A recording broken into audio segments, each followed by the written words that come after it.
خبر شامل کرتے ہیں شہر قائد سے، جہاں اقوام متحدہ United nations charter human rights کے ایکسپرٹ پی ایم ایکسپرٹ ممتاز کوہنا مشق، شاعر، ادیب، محقق، سینئر صحافی، دانشور اور تھنک ٹینک ڈاکٹر ذاکر حسین عادل کو عالمی کنوز کمپنی سعید عباسی لوبسٹ کے سی ای او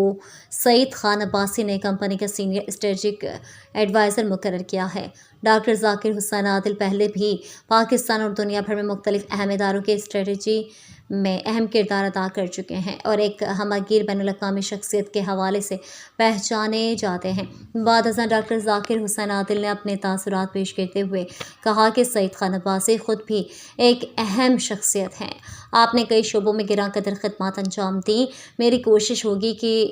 درست لائحہ عمل سے ملکی اور عالمی سطح پر بہتر نتائج سامنے آئیں اور پاکستان سمیت پوری دنیا کی حکومتوں اور بزنس سے متعلق اداروں کو کامیاب لابنگ سے معاشی ترقی حاصل ہو۔ ڈاکٹر ذاکر حسین عادل نے رائل نیوز ٹی وی کے چیف رپورٹر کراچی جاوید محمود ارائیں سے خصوصی گفتگو کرتے ہوئے بتایا کہ اس وقت پاکستان میں کوششیں جاری ہیں کہ معاشی ترقی کو جلد از جلد تقویت دے کر عوام کو ریلیف دینے کے لیے حکمت عملی ترتیب دی جائے تاکہ عوام میں پائی جانے والی محرومی اور مایوسی کا سدباب ہو سکے۔ ڈاکٹر ذاکر حسین عادل نے سیاسی قائدین پر بھی زور دیا کہ وہ پاکستان کی ترقی اور خوشحالی میں اپنا کردار ادا کرنے کو اولویت دیں تاکہ اجتماعی کوششوں سے ملکی اور عالمی سطح پر پاکستان کا وقار مزید بلند ہو سکے۔